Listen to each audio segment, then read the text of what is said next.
Welcome, welcome, welcome. Welcome, everyone. Hey there. Oh, what a beautiful moment to see you all coming on our screen here. Hey, Peter. Hello, hello. 7 pages. Seven pages. Yeah, Wow. 175. 75. Oh, this is gorgeous. Everybody talk at once. Let the love echo Everybody through talk all at the once. universe. Let the love echo through all the universe. Yes. Reverberation. Biggest Zoom call I've ever been All right. Oh, what a joy. What a joy. These calls kind of began as a result of the Post-doom No Gloom discussion calls that Michael Dowd hosted along with Peter Melton and Karen and Jordan Perry, along with others. So Karen then approached myself and Peter about getting new calls going to help support people who are coming to this body of work and needing support. And that's how these calls came about. So first of all, welcome. We're very excited to have you all here and a celebration of life for Michael. He had such a wide breadth and scope of work and impact on so many, as we're seeing and witnessing here real time. So first of all, thank you all for being here. It's lovely to see you all. For my brief contribution, I'm going to share a quick story about how I came to find out that Michael had passed. In my morning routine, and a little bit of backstory. I live in Salt Lake City, Utah. If you're unfamiliar with Salt Lake, we're surrounded by two mountain ranges, the Wasatch Front and the Ochre Mountains. The Wasatch Front has a bunch of peaks. Salt Lake sits at about 4,000 feet, and we have about 12 peaks. I can see those 12 peaks from my window of my apartment. I happen to be I'm also, as a result of this group, I'm in a group called A Year to Live based on the Stephen Levine book. And I happened to be in my soft belly meditation when I received a text from Peter Melton stating that the rumors we were hearing about Michael could be true. About that moment, I happened to look up on the mountain range. I saw a headlamp near the top of one of the mountains. It's something I see often up there. A lot of hikers like to get up before sunset. This was before sunset. And I was just really struck by that timing and thinking about Michael and how he loved the nature. And he loved, for some reason, it struck me that, in many ways, Michael's free and he was up there on the mountain. Thank you, Val. Thank you all who've come here to join us and join with Michael's spirit that is obviously zipping through all of these little squares on the screen in my world. The other day I was on another call and I was just driven by this feeling of Michael to just step into the joy, the gobsmacked joy that this is happening, that he is, that we are. And I kind of did my first really kind of impression of him. It's like, hey guys, we're here. It's happening. I'm here. I can still see you. I can feel you. I can love you, right? This is still love in action. Do you get it? And just feel his passion. And I was a little hesitant to do it, but I'm like, that felt so good. And it feels so real to me that he's here, that we're all embodiments of him, that we're all embodiments of the messages that lived through him and the joy that lived through him. And to have a chance to be here with 200 of his people is just a beautiful experience. And I'm just honored to be here and to join it. We're doing our best with 200 people to give people a chance to speak. Like Val said, we're going to go into breakout rooms.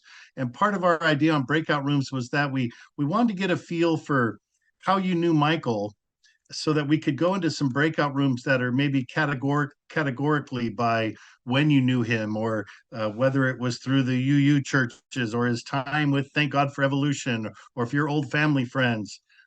So what I'd like to do for just a minute here is to have you raise your hand um, if you're an old friend of Michael's from like into the 90s and stuff, and leave your hand up for a minute because we got to go through 9 screens. Anybody here that's known him over 20 years?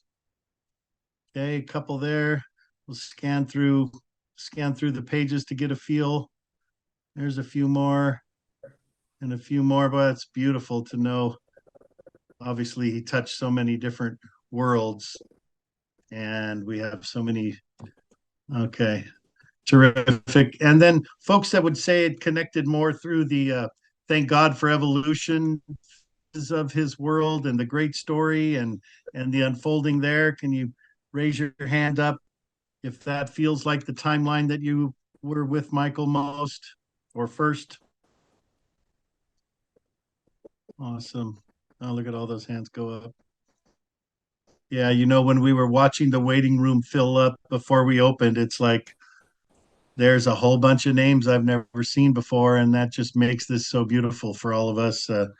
We've been doing calls with Michael for a couple of years now, so we have I think he had over 1,000 people on the list for his Post-doom No Gloom world.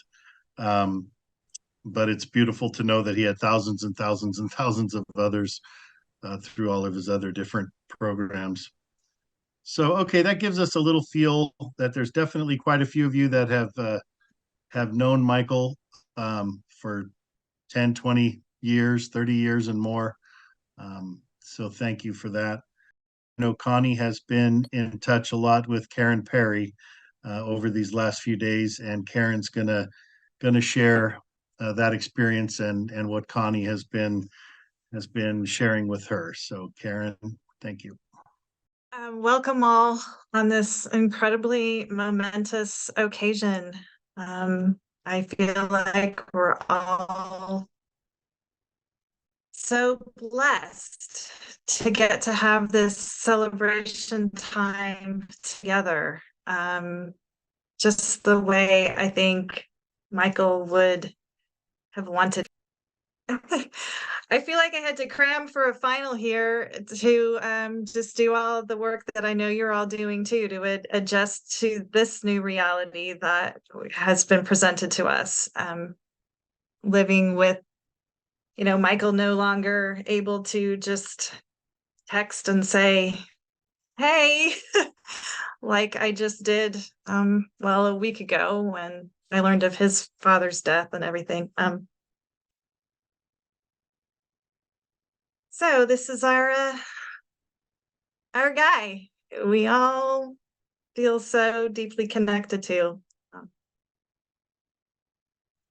No more words needed. I have, yes. Jordan and I both have had a lot of correspondence with Connie, and she is not here, but she sent a message for all of us. I am doing very well and experiencing enormous, hold on, I gotta move this thing out of the way. Experiencing the enormous benefit of dealing with the sudden but natural death of a loved one from the standpoint of a post-doom worldview. What would please me most is, if this is recorded, which yes, it is being recorded, to later listen to a spontaneous group tribute to my beloved, an amazing husband and mission partner of 22 years. Let it be a joyful celebration of a life well lived and with a sharp ending that was not a slow or painful decline. More, he is blessed to have died with a legacy that will surely continue. Well, only as long as this civilization does, which may not be as long as we thought even a few years ago. Truly, it was a death that happened when all was complete and beautiful for him, and his relations with family and close colleagues were all good too. And glory, folks who came to regard him as a mentor were indeed well prepared to immediately take over the leadership. That is very clear tonight. And so she says, carry on, friends, with gratitude from Connie. I think we all know how much this meant to Michael. I think if he was going to stand on any rock, any one thing, it would be this. Any human being exists only as a member of the wider community of life, air, water, and soil. We have no existence apart from the living earth. We are earth. What we do to earth, we do to ourselves. And boy, did he love to laugh. I grabbed a few things out of his humor folder. And this is obviously a good one. I think he used this in some of his slides. And to me, this is Michael. Just hanging out in that crossroads space, just being like,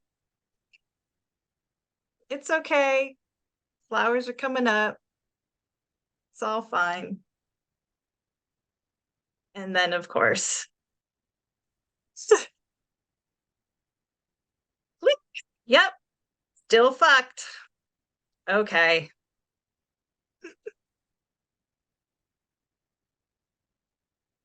And here he is, doing what we loved. I love it. One more time. I love it. We love you, Michael. And he loved the ocean. I know one of his favorite things was going and skinny dipping in the he called Oceania. And he got to do it pretty recently on a trip to Miami. So I felt this was really fitting. Picture a wave in the ocean. You can see it, measure it, its height, the way the sunlight refracts, and then it crashes on the shore, and then it's gone. But the water is still there. The wave was just a different way for the water to be for a little while. The wave returns to the ocean, where it came from and where it's supposed to be. And as we all know so very well, I don't think I've ever crossed paths with anyone in my life who I would say had a bigger heart than Michael Dowd. He had this amazing ability to share really complicated, challenging information and somehow always made you feel like you'd gotten the biggest hug and were just wrapped in love. And he made everybody feel uniquely special. And we all know this. I think everybody here knows of what I'm saying. And it is with that in mind that I am sharing this bit of information that I learned from Connie today, which is that Michael actually died from a heart attack. And it is a massive heart attack that caused his fall. And he ended up in a very calm, comfortable, at peace state on a couch. And I thought, wow, of course his heart burst. Of course, because he had so much love, all of us, so much love for this planet, so much love for all its creatures.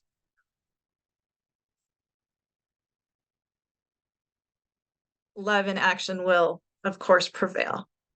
Of course, of course, of course. Thank you all so much for being here today.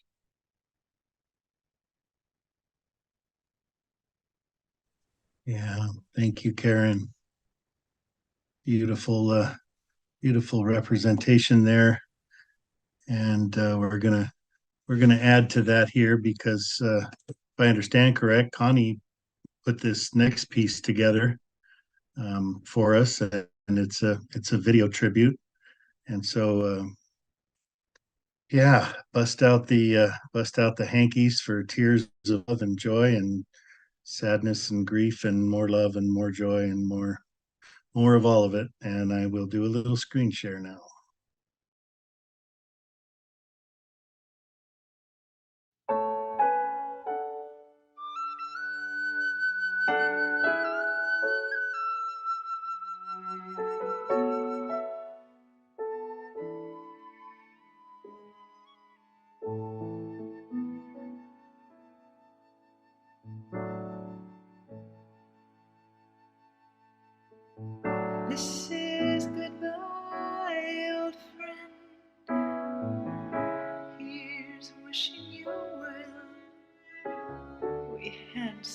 times together, even raised a little hell.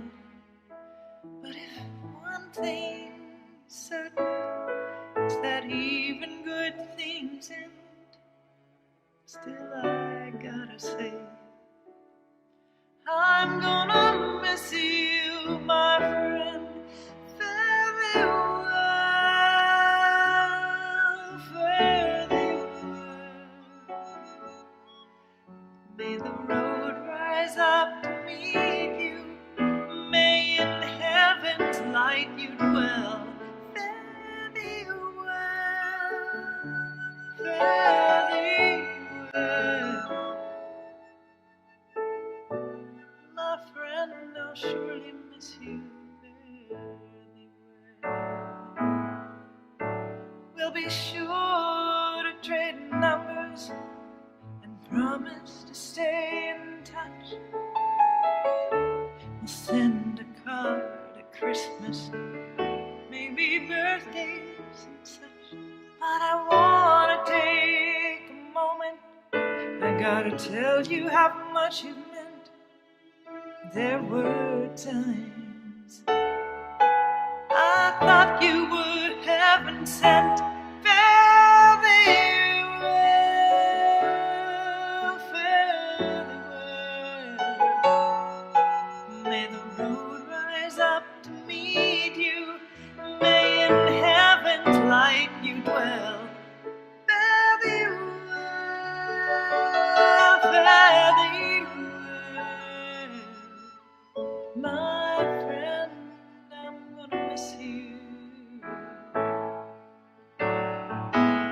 I just hope that where you're going, you won't forget about where you've been. I know there's some real lucky people there, about to get 'em a damn good friend. And you know, I hate to lose you, but this is what you've gotta do. Go follow your dream and take my blessing with you. Fare thee well, fare thee well. May the road rise up to meet you. May in heaven's light you dwell. Fare thee well, fare thee well. My friend, I'll surely miss you. Fare thee well. Fare thee well, fare thee well. May the road rise up to meet you, and in heaven's light you dwell. Fare thee well, my friend. I'm gonna miss you. Fare thee well.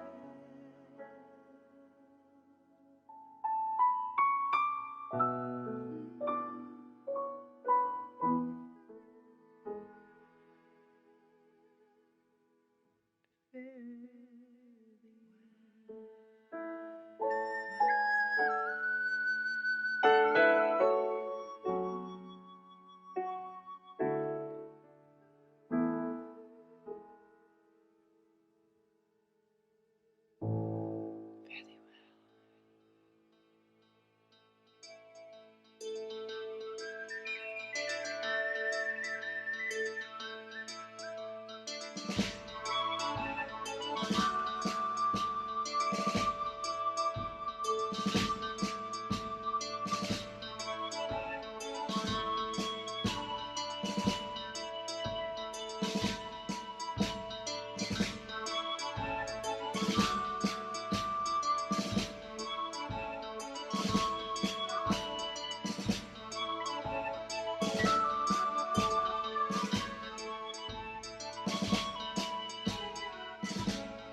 Yeah, share a moment of silence and a couple deep breaths.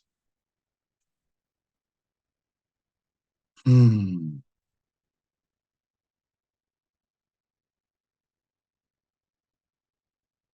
Dear friends, what an honor to connect to such a great spirit. And what an honor also to invite our next speaker, my brother Jordan, who penned that beautiful announcement that you probably saw announcing Michael's passing in such a way with words, in such a way with his own heart. And Jordan, I bring you on to share with the group. Wow. It's so wonderful to have you all here. I'm so thankful for Michael and for his forceful spirit in this world. He meant so much to me, and I know he meant so much to everyone here. And I think everyone here might feel like I do, that I was special to him. And that was one of his gifts. And if there's one thing about him that I'd love to adopt, besides his willingness to be loving to everyone at all times for any reason, it would be that, to be able to give people that sense of embrace and specialness that I think he shared with everyone. Michael loved life, and Michael loved death. And I think it's really important to honor that and to recognize that while it's unquestionably a challenging situation to grieve, that it's also an opportunity to celebrate. And the gift he lives is this unification of so many disparate people, so many brilliant minds, all committed to different loving in action ways of life. And here we sit. And what will we do with this opportunity to move ahead together? I oftentimes say that death is the last and maybe most important lesson that we teach. And the lesson that Michael taught everyone is how to die well. Now, he died before the collapse that we're in the post-doom space talk about. And so how do we take the lesson of his passing forward into a space that might become much more complicated? And I think for me, I'm sad. There's no doubt. I've cried. I'll cry again. But I do so not because, for no other reason than because of the love I had for the man and for how much he lifted me up and how much at times when I thought no one wants to hear what I have to say, but he did. He loved to hear what I had to say.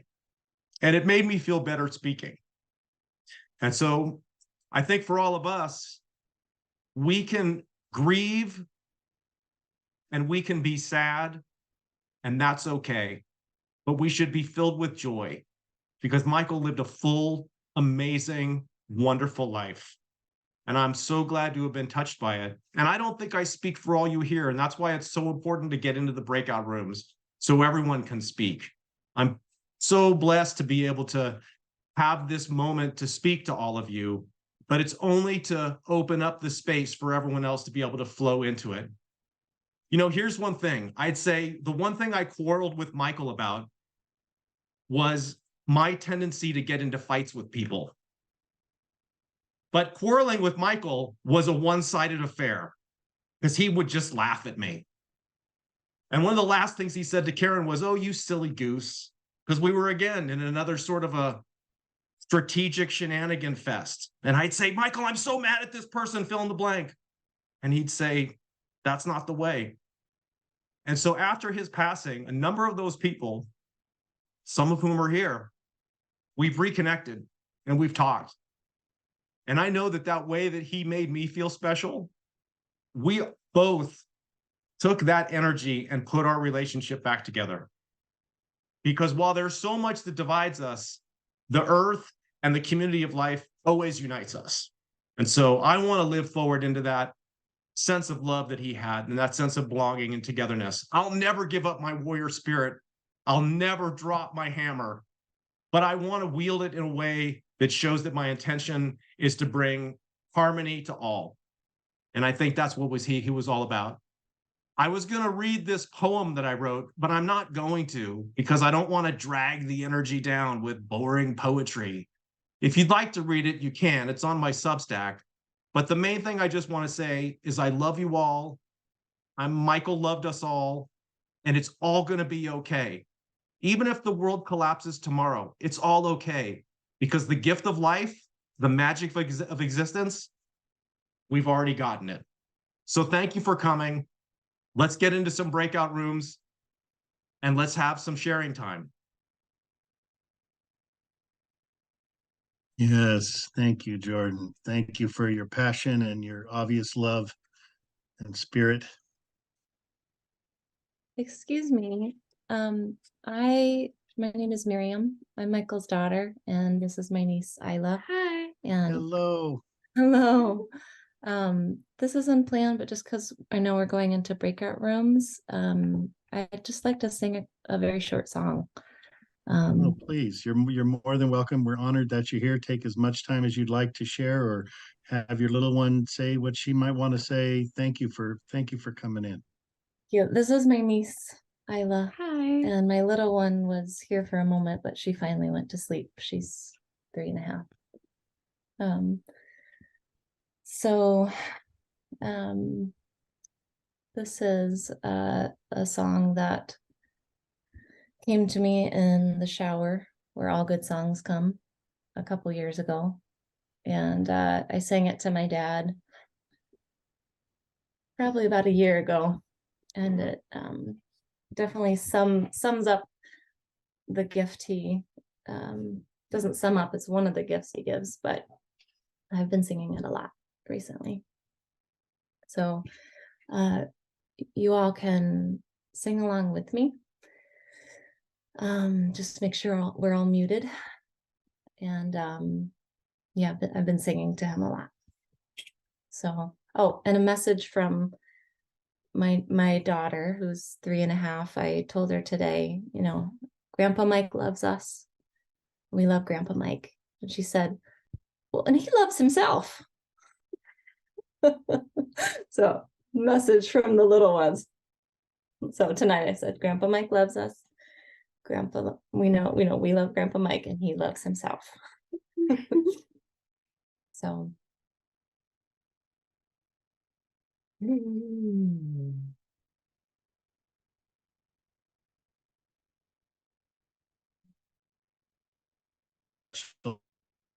Breathing in, I am alive. Breathing out, I will someday die. Breathing in, I am alive. Breathing out, I will someday die. Breathing in, I am alive. Breathing out, I will someday die. You can join me. Breathing in, I am alive. Breathing out, I will someday die. Breathing in, I am alive. Breathing out, I will someday die. Breathing in, I am alive. Breathing out, I will someday die. Breathing in, I am alive. Breathing someday die.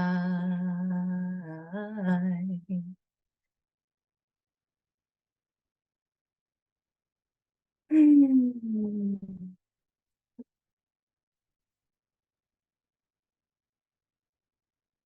Thank you so much for being here and for sharing that. And he loved all of you so much. He talked about his family just constantly. So it's lovely to have this song in our hearts now from you. Thank you.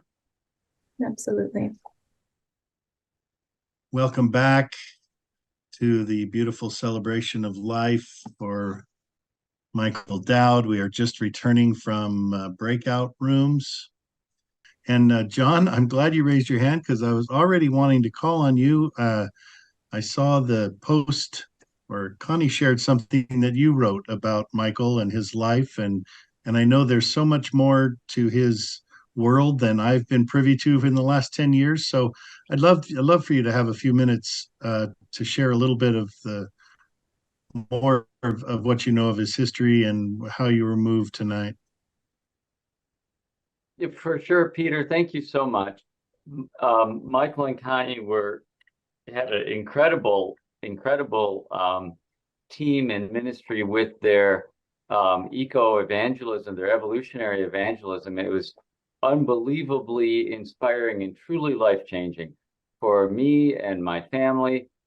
Just one small piece you might have seen in Connie's slideshow, where there's a bunch of us with our great story beads. These are our great story beads, the idea from Michael and Connie, that they got from someone else, to commemorate, honor, and experience and have a spiritual practice of reveling in our history from the Big Bang until today, with a bead for each event, like this one's the Great Radiance, this one's galaxy formation, all the way up through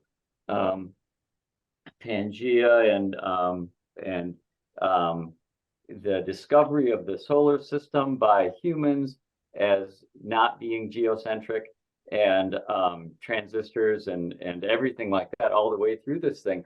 And I wanted to share that we have I can show you sometime or whatever, but I've got a picture of Michael's set of great story beads and mine laid out. It's wonderful. We have our hands by them.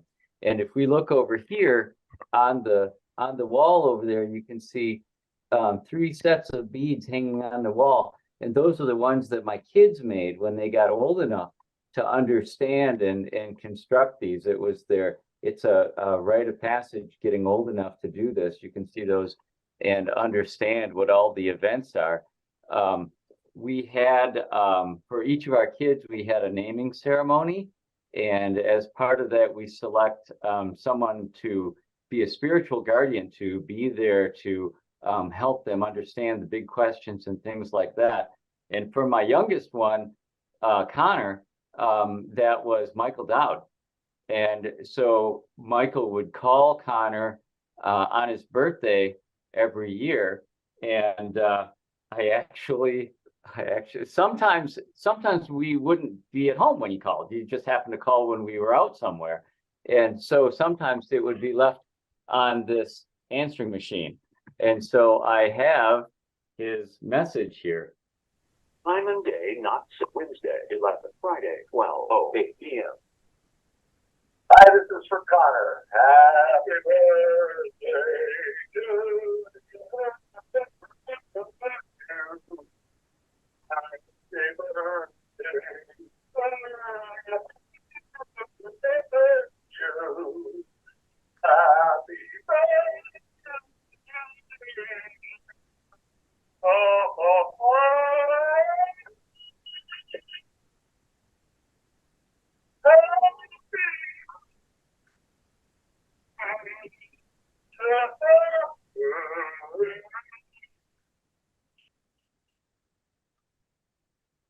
Yeah, good. Such a wonderful guy.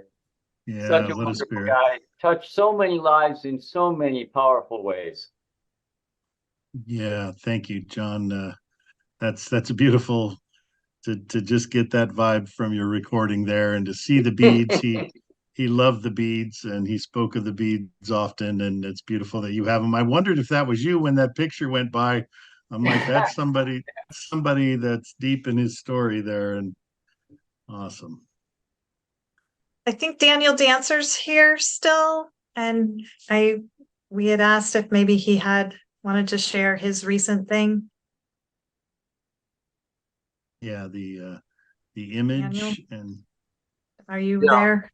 Well, I wanted to share one thing first. That's his passing is so completely different than any other passing that I could possibly imagine, because we have this vast, incredibly vast library of his readings that we can tune into whenever we want, and videos. And so his presence for me, because I love listening to his voice, I'm sure you all do too. He's just such a great presenter and reader. I was just listening to him, the new book, Calm in the Storm. I was listening to the first couple of chapters the other day.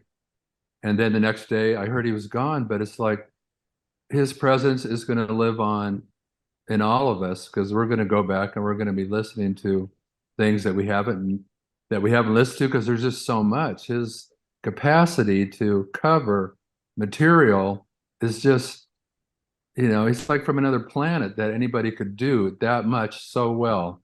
And as I haven't been part of your the group here, I might start tuning into that.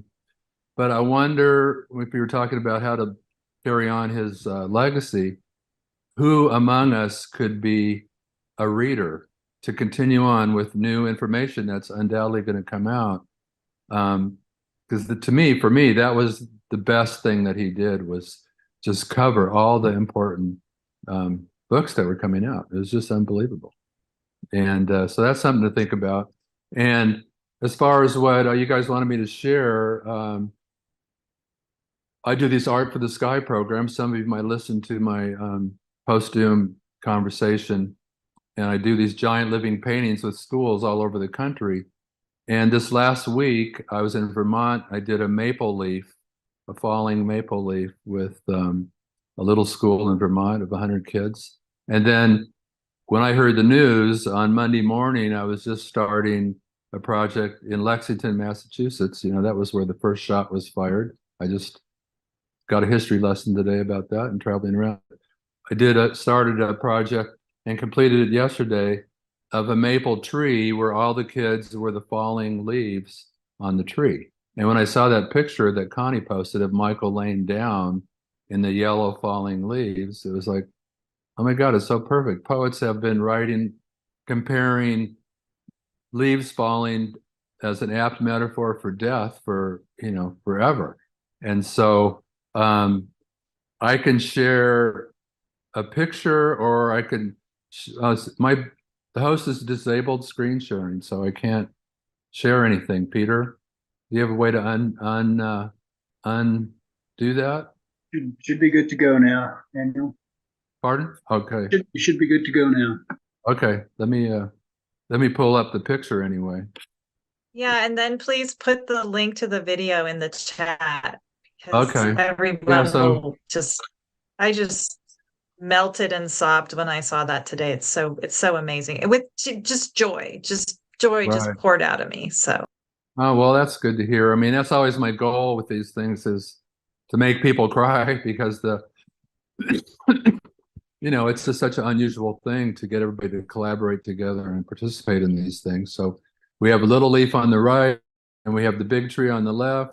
And if you look real close over here, there's the current parts per million of carbon in our atmosphere as of yesterday. And it's down here somewhere real small. We're not getting a share. Yeah, no share screen. No share? I thought Not yet.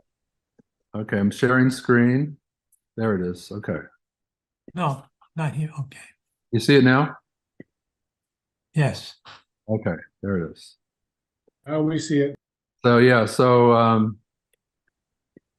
there's the 418 right there, the current parts per million. So all this stuff has been heavily influenced by Michael over the years. I mean, one of his early presentations. It might have been, the second one I've heard, like maybe 20 years ago. He was giving a talk, and he mentioned this quote by Immanuel Kant, which later, when I asked him about it, he said, "I never said that." And I looked it up, and it turns out I couldn't find any reference to Immanuel Kant saying it.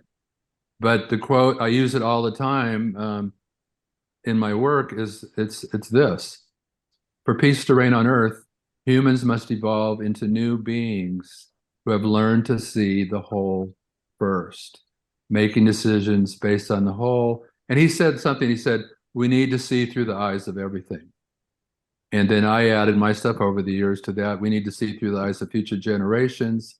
We need to make decisions based on the whole. I mean, that was the most powerful thing I've heard anyone say, as far as if there's an answer, that's what we need to evolve into new beings and be able to see the whole first. It's the indigenous way of seeing the world. It's seen through the eyes of the earth. It's, what we do to the earth, we do to ourselves. We just can't seem to get that as a species, and that is our task. And I thank Michael for mentioning that. And what's interesting, I looked it up recently because I couldn't find any reference to Kant saying that years ago when I first heard Michael say it. And now I do see references to it, but there's never a source. So I think it's just the fact that he said it and I've said it. So now it's out there. But I first heard it from Michael. So thank you, Michael. And I'm going to keep listening to your book starting on my drive to New York City tomorrow.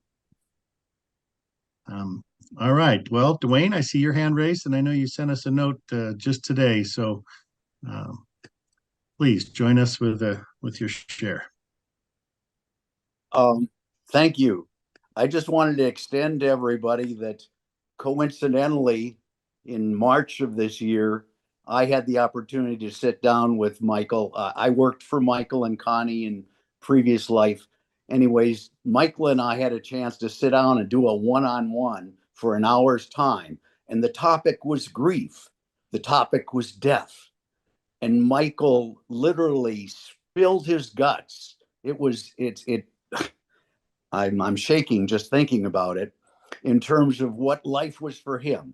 I lost my wife a few years back, and literally she passed away just 2 feet away from me right here. Anyways, I was bringing Michael up to speed with that journey. He knew my wife, Betty. And anyways, in the process of discussing grief and death and all those things, essentially, he let it loose in terms of his philosophy, his feelings, his commitment to the cosmos, etc. And I want you all to know I'm going to create a condensed video of that 1 hour that'll feature his greatest moments there. It was awesome. Meg, I'm drawn to ask you if you would be willing to share. I know he just honored his connection with you so much, and they're so honored that you're here with us too. Thank you. I want to give a slightly different perspective on how I see Michael's whole trajectory of contribution. And one of the things that we were joined in the heart and mind about our view of collapse and what was happening. But what I'm going to say right now is that I admired Michael for his bravery and his courage, and in many things of being able to speak the truth, to maintain his integrity, to never falter, because he was like a fountain of truth and he drew from such very deep sources. And I think I just want to honor the fact how he did a 180-degree turn from the universe story to rejecting that. Basically, that was what our last conversation was about, that just a few weeks ago, to really getting to know the earth and becoming partner with the earth. And so I loved hearing stories of how he always swam in nearby waters. He was just becoming part of earth elements.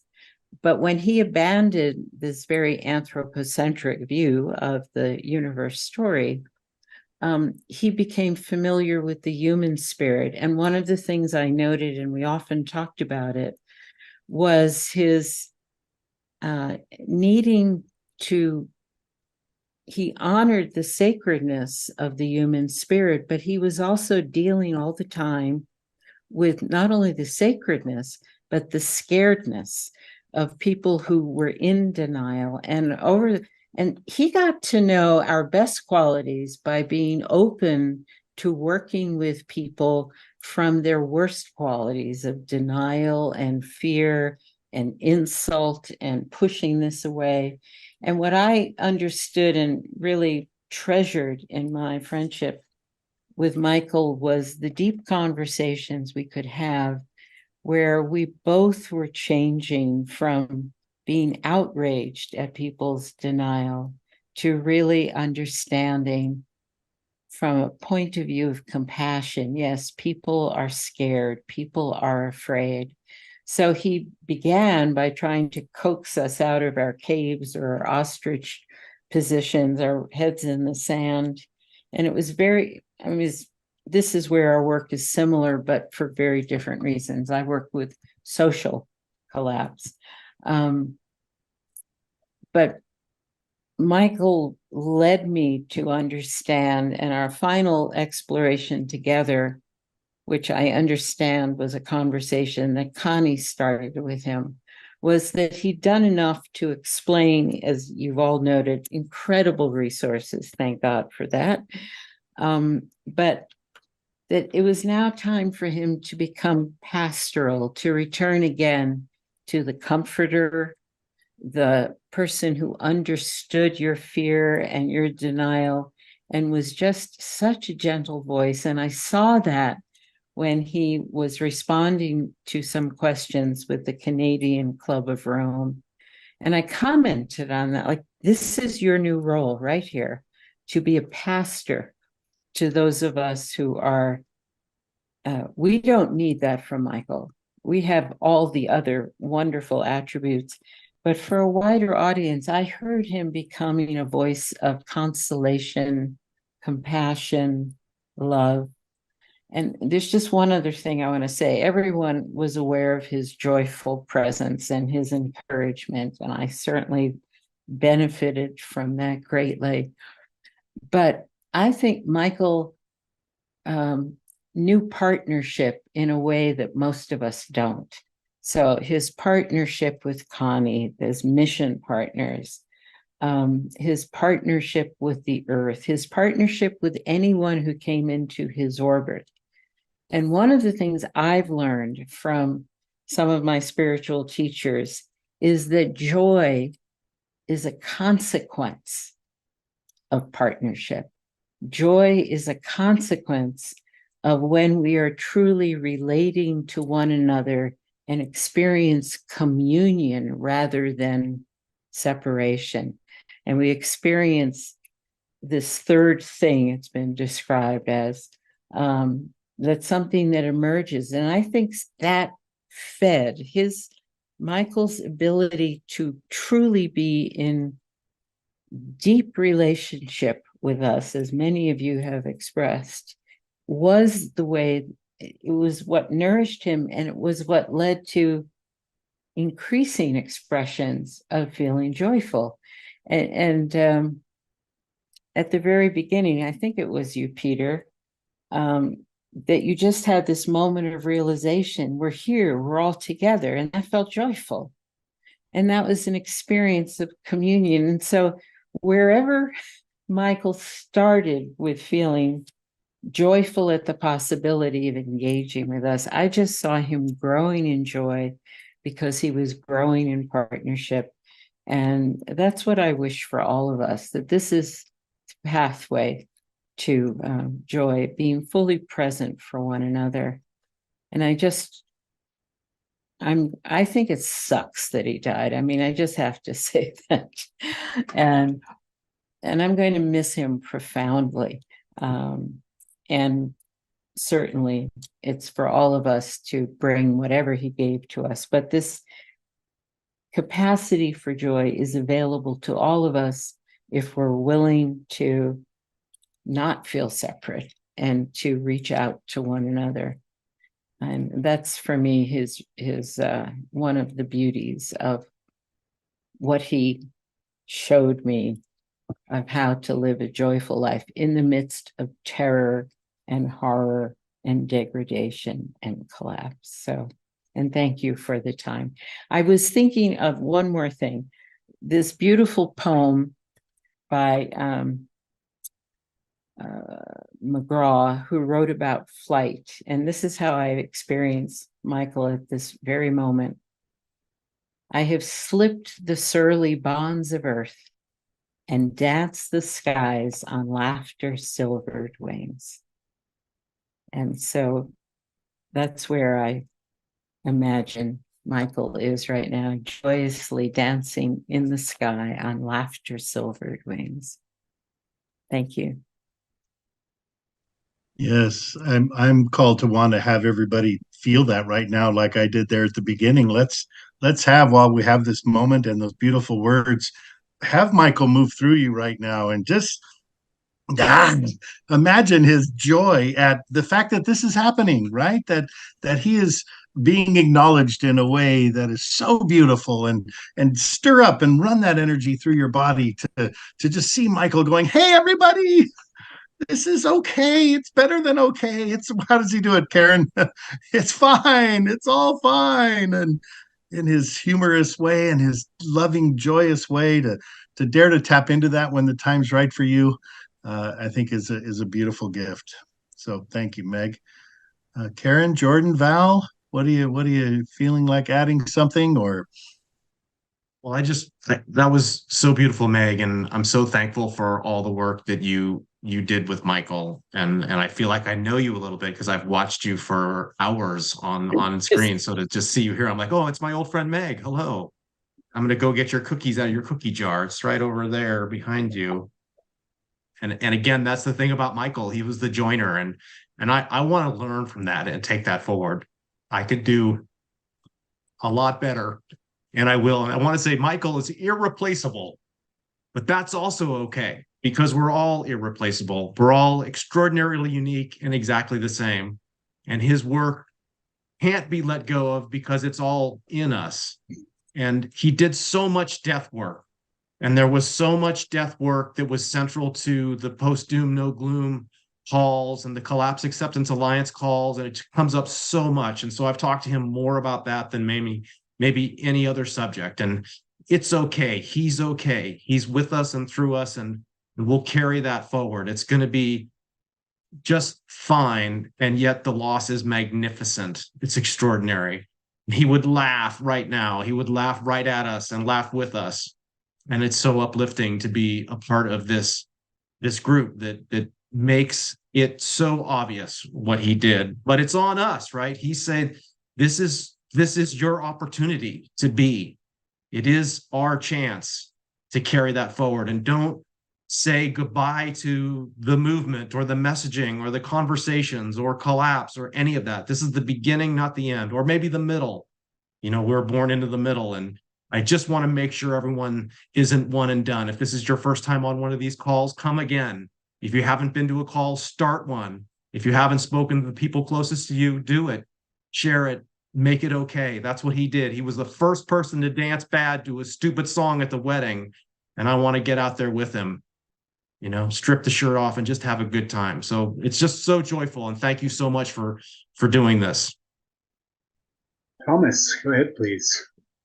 Yeah, I would just say that it's partly off of what Meg just said, but I know Michael would absolutely love this, that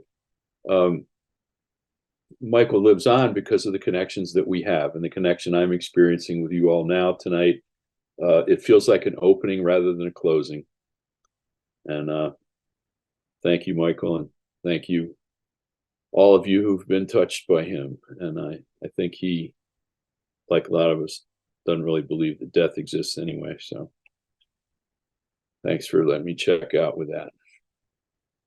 Well, I'll just pop in one more time here and thank everyone for coming, and also share that I've been, for the past year and a half plus, I've been running a women's support group for collapse acceptance awareness, but also learning just how to live with collapse acceptance. And we all found each other through Michael.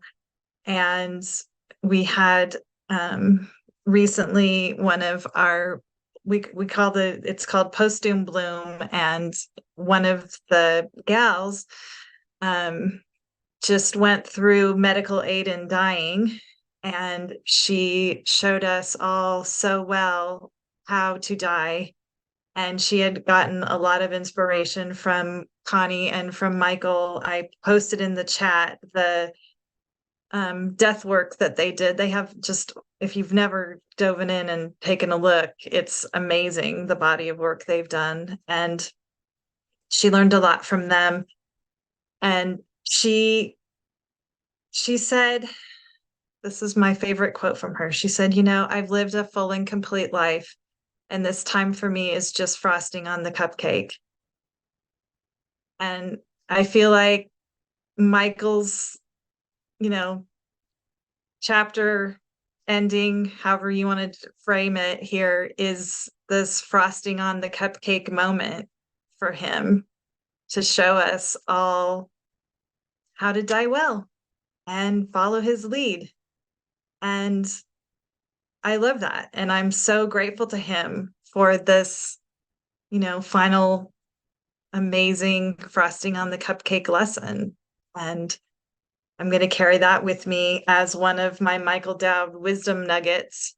And I encourage you all to, I'd like to collect maybe a list from people of wisdom nuggets from Michael Dowd that you carry with you always. And I think it would be an interesting thing to put on the website. So if you have one that has changed your life, that you always carry with you, feel free to email it to me. And I think it's just a powerful way to acknowledge this man who, frosting on the cupcake, Michael, like high fives. Love you. Thank you, Karen. Beautiful. Brad, go ahead, please. Yeah, thanks, Peter.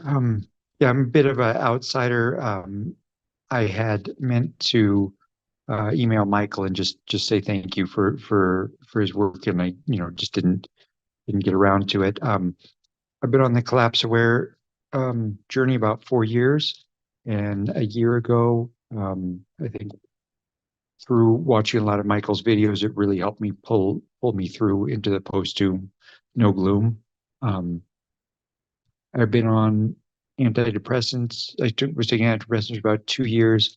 About a month ago, or maybe 2 months now, I was able to stop taking the antidepressants, and so I've been able to be back in touch with my emotions and be able to cry and feel stuff. The last year, I've been a caregiver for my father with dementia. He had a small fall in his house, which I live with him, and he died on September 27th, in the home with me by his side, and I was able to feel and process, but so much. When somebody dies with dementia, there's just a relief, So I wasn't able to be in touch with my grief. Like initially I was in touch with my grief, but then I was just like in this like relief and just like, wow, like this just went so well. And then I was feeling like cut off. And then so here's like this super minor, Michael's death has allowed me to just really, really cry and really feel the grief of losing him, but the grief of losing my father too. That was kind of like blocked. So I was just like this funny extra little tiny gift that Michael's death gave. Yeah. So then thank you all. Yeah, again, so many people that I know from the videos and from your work, Karen and Jordan, and yeah, so wonderful to be joining you tonight. Thanks so much, Brad. DJ, go ahead, please. Hi, all. Thank you all for putting this together and for being together. It's grief is hard for the living. I do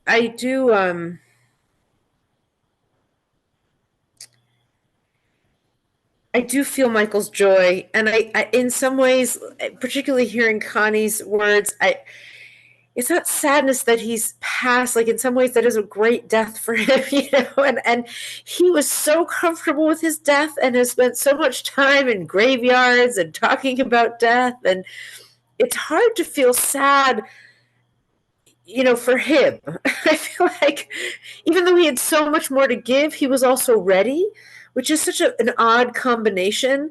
I feel like we have in our society this sense of like, when you're ready, it's because you're suffering and you're really at the end, and you're really frail and you're not enjoying life anymore.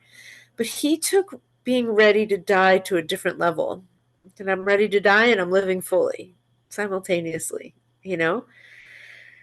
So, but I feel sad for me,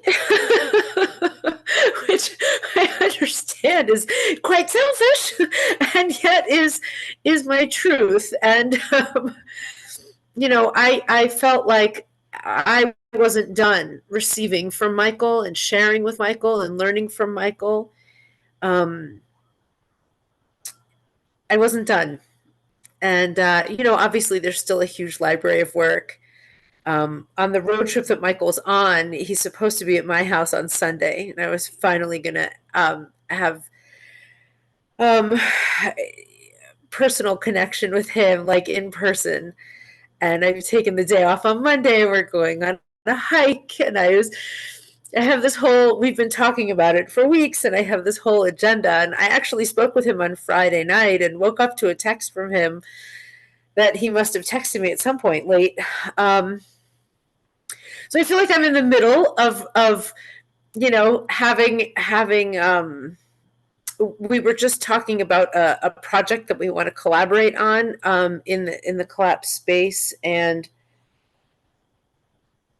so I'm sitting with that grief. It feels really acute. It feels really I feel a little robbed, and I can hear him saying, "Yep." That happens. And I hear you, sister.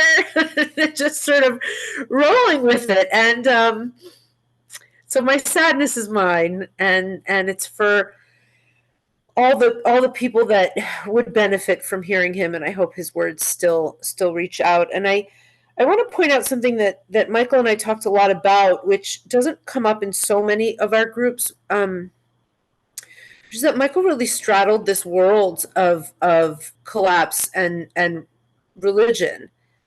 And that's a space that is unoccupied in a lot of ways.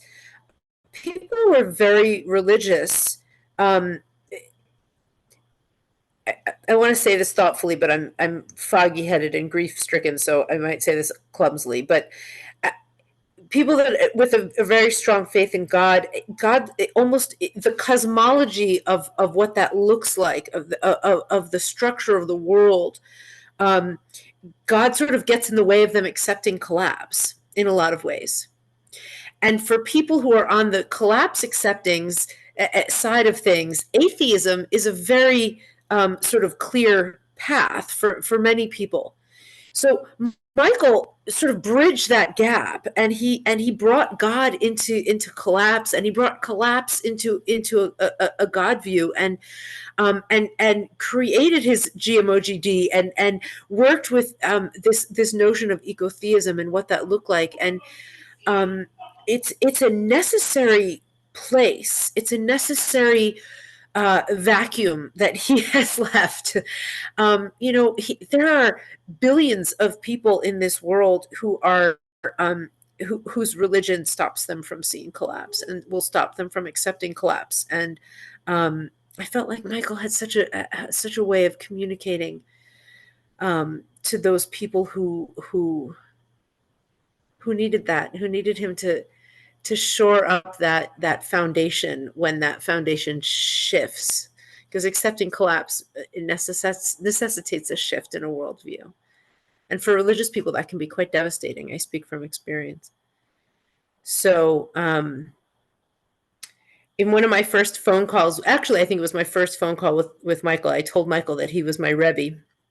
So a Rebbe in Judaism is a teacher that you choose, not a rabbi. It's not someone who's qualified or has any degrees or any sort of. It's the person that you choose, that your heart chooses as your teacher, and it's a person that you love. You want to bask in their teaching. You want to bask in their light. You want to bask in their music. That's your Rebbe, and Michael's my Rebbe, and that's a huge thing for me, and I was able to share that with him. And that's the breath of Michael Dowd also. So we've all been really blessed to have such an amazing person in our lives that we got to know. And hopefully his work will go on and spread out in ripples. And sometimes a person dies and their work, it gets to get bigger and gets to expand in ways that we don't quite understand. And I hope that does happen for him and his work. And I hope that we can all be shepherds of that and pushing that out in the world. And I'm sad, and I'm going to go on that hike on Monday, and I'm going to cry for Michael, and I'm going to say goodbye. Thank you all. Beautiful share. Thank you so much. Really resonates with me, and in many ways, I really thank Michael for giving me my faith back with his G-Earth emoji D. So, Jackie, go ahead, please. Thank you, Jackie. I know it's 7 and we're getting long here. So a couple of hands raised. If Jim and Gary could go briefly, and then we'll do a wrap up to bring the formal part of it to a close. Perhaps a few people will want to stay on after that, but let's have Jim and Gary add brief shares here. Well, I got this afternoon after the rain stopped, I got to hike on a trail that Michael and I had hiked a couple times many years ago.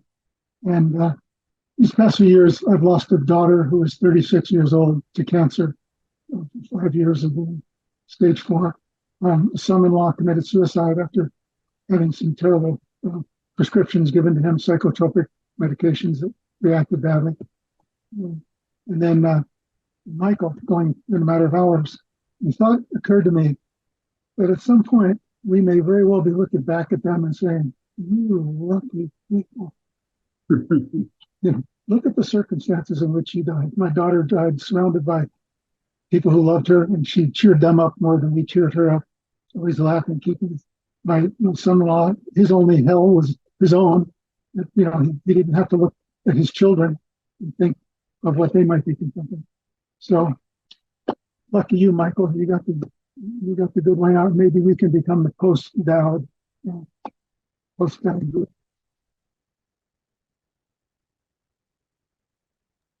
Did you say post-Dowd? Well, there we go. We got a new angle, and he loved to play with words. So, what came out in an email the other day? Oh, undoubtedly. Yeah. All right, Gary. Thanks. Yeah, I just wanted to say that I've only really been in personal conversation with Michael for a couple of years, and we started out talking about our fathers, which was hugely important. And it's apparent to me that the fetus in the womb and the baby and the little child and the adolescent, these are the people who hold collapse. These are the people within us who really understand and hold collapse.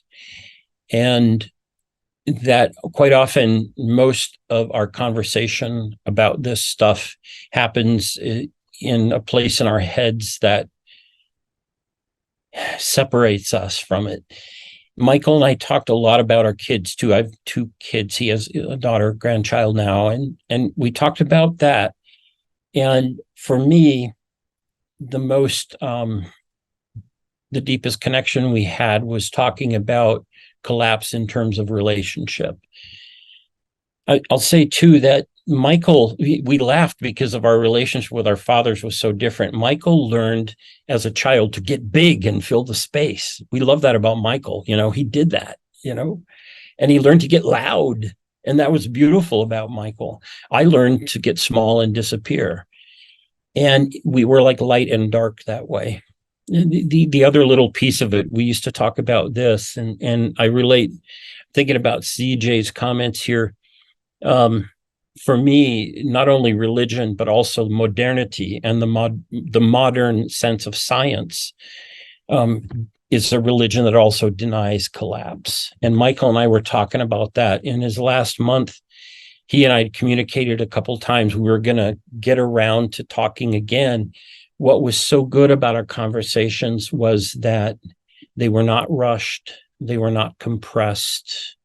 And so much of our conversation in these forums is compressed and rushed, but by virtue of what we're doing. And so much of it is illusory. And when Michael and I talked, we gave it time. We had space to breathe. We had space to laugh. We had space to cry. And there's a lot that happens in those spaces of breathing and silence that we don't get. So the relationships we have online and the relationships that oftentimes we think we're having, I feel like grateful that Michael and I were able to take some time. And I feel like he left in the middle of a conversation he and I were having. I also feel like I remember, because Michael and I talked about, he studied under Thich Nhat Hanh, and Thich Nhat Hanh, when he died, his followers wanted to put up a shrine, right? And he said no. And they said, well, at least in Vietnam, where you come from, we have to put up a little stupa, a little shrine.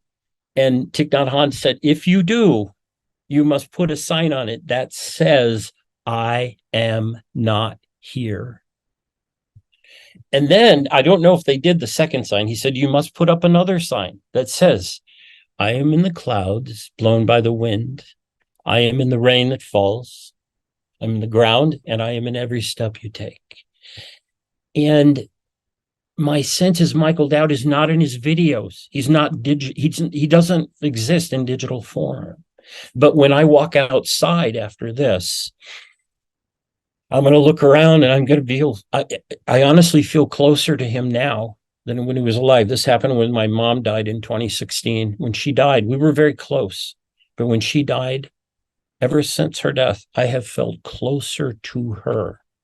Yeah, isn't that it? Isn't that it? How do we feel closer? How do we feel him alive in us? How do we feel him moving through us with all our dearly departed and all our non-departed, right? That feeling of connection that Michael knew how to do so well with so many groups. So, wow. Thanks all. Karen, I know you had something you wanted to do here toward the end. And I also want to make sure we do a good hand moment here, where everybody connects through their hands. Oh, well, I just wanted to, at the end of the PDNG calls that Michael would lead, he loved the movie Don't Look Up. And so we would always close by all saying, it's fine. Fine. It's fine. Everything's fine. It's fine. And then we can all try to hold hands too. Yeah, let's reach our hands out and everything's fine. know that Put your hands like this, and it is fine. So- we are fine. It's not gonna be fine. It's already Everything's fine. fine. All fine. Everything's fine. I love it. So thank you all for being here. Much love. It's been amazing. I know you would have loved it. And I feel like he is loving it because he's still here, just like Gary just said. He's all around. So it's fine. Everything's fine. It's fine. He's trying to talk now. I just can't seem to unmute him on this Zoom call. Some technical difficulties. He's lurking. He's Right, lurking. he's hacking. He's hacking. Give him He's time. hacking in. Thank you. Much love. The recording will be on the website. Thank you so much for making this a beautiful night, Thank you all. honoring our brother. Thank you. You all doing this. Thank you all. Bye. Love to Michael. Love to Michael. Oh, hi, Amy and Laura.